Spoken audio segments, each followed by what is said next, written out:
destroy the barbarians if they cross the river.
Get across that river and kill the remaining enemy.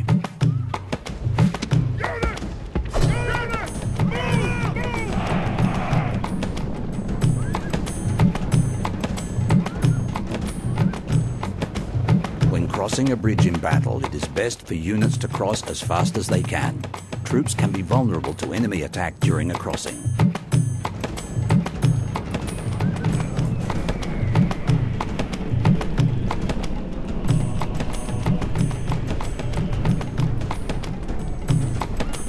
Barbarians have started a full-scale attack. Hurry!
general is killed!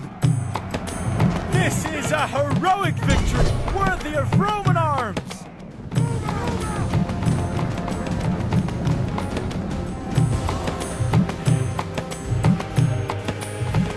This scroll contains a full statistical unit-by-unit breakdown of your army's performance in the battle.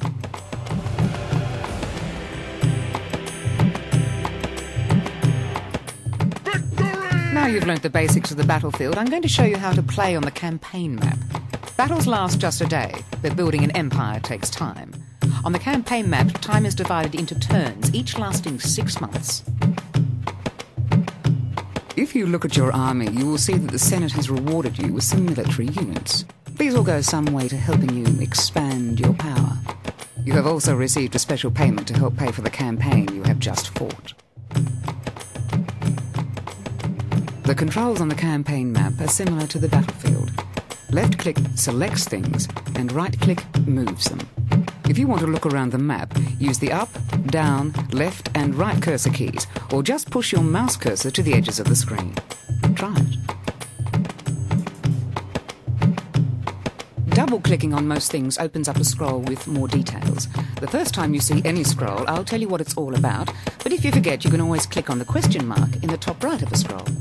Don't do this now, as I have some more important things to tell you. It's time to get moving.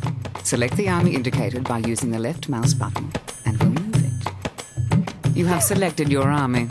You'll notice that as soon as you do this, the panel at the bottom of the screen fills with unit cards.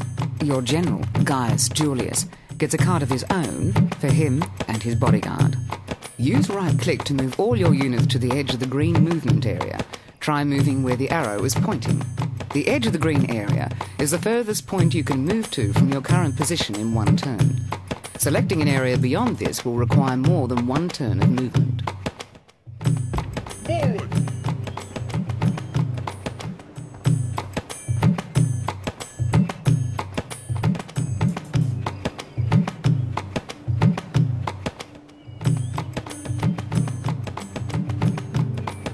Forward! Remember, when moving your armies around the map, it is best to do so in force. Moving your forces around in very small armies or as individual units leaves them very vulnerable to attack. Keep your units grouped together. The panel at the bottom of the screen gives details on whatever you have selected and has buttons that bring up a variety of scrolls. You may also have noticed that when you hold the mouse pointer over things, a handy tooltip pops up telling you what it is. You can look at these later by yourself in more detail, but for now, I'll explain what each button does. This is your overview of the world. It allows you to see territories owned by factions you have contact with at a glance. It also shows your own territories. At present, there is little to show, but I'm confident it will get busy later on. This displays your currently selected character or settlement. From here, you can cycle through all your characters, armies, and settlements with the arrows to the side. Open an information scroll for a selected character or settlement by double left-clicking on the related item on the campaign map.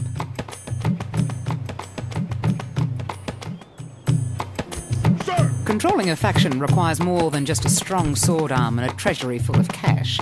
From here, you can examine the state of your faction, keep track of your heirs, and make policy decisions. If you open this scroll, you can use the tabs you will see at the top to examine information about the Senate, diplomacy, your financial status, and other faction information.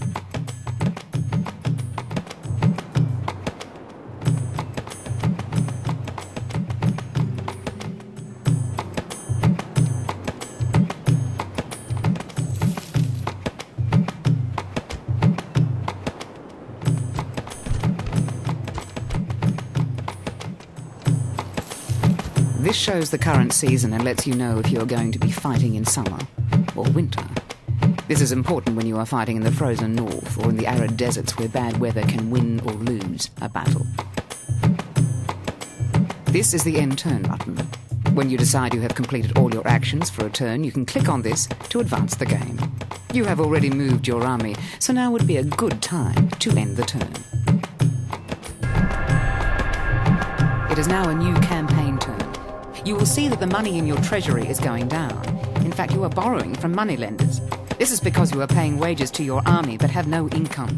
You will need to capture a settlement to give you an income. Money is essential to build settlements or troops. The circle button on the control panel is where you can see a summary of your empire's income and expenditure for the turn. At At the moment, you have no empire, so there's not much to see there, other than the ongoing expense of maintaining your army.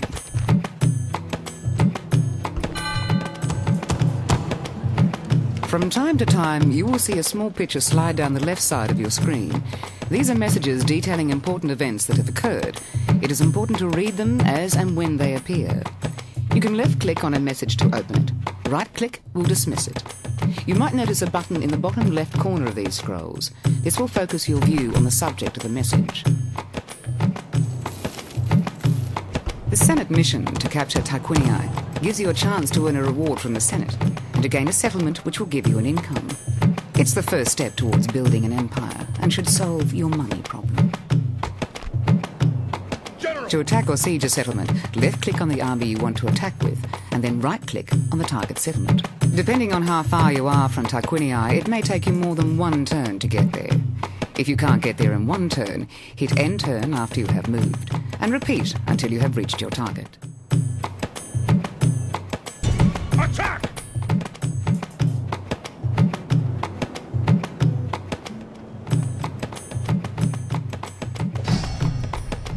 This scroll contains your options for besieging enemy settlements. Left-click on Show Me How for further details.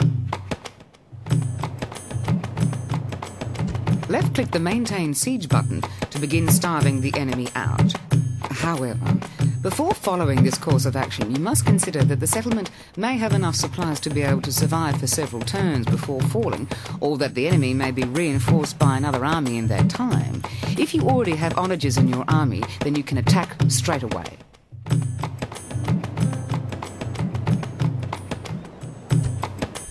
Winning a battle isn't just about troop numbers.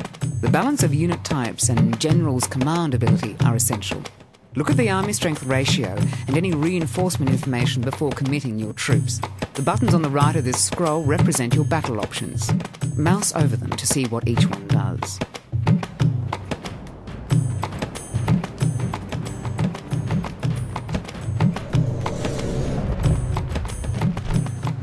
Do not fear these over-nice Greeks.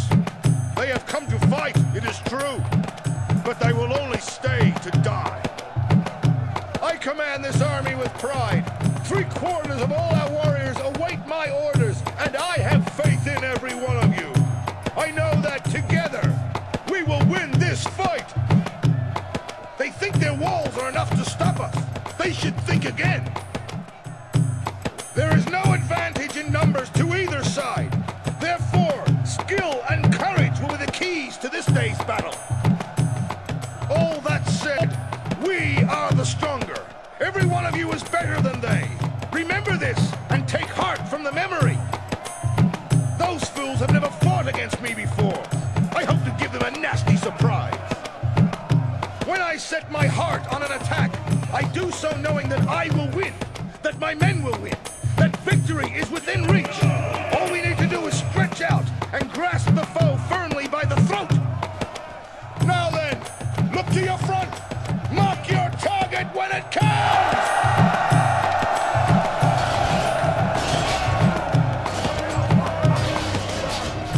Remember, the goal here is to capture the settlement, not destroy it. Buildings destroyed on the battlefield will also be destroyed on the campaign map. To capture the settlement, either kill or rout the entire enemy army, or reach the central plaza and hold it.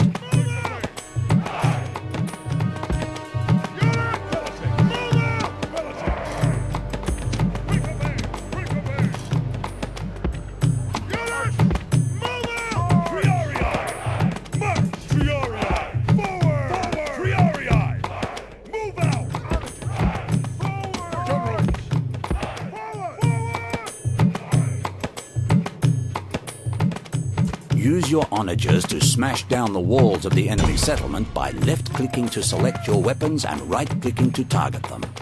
However, remember to keep them out of range of any enemy artillery and position defensive troops close by.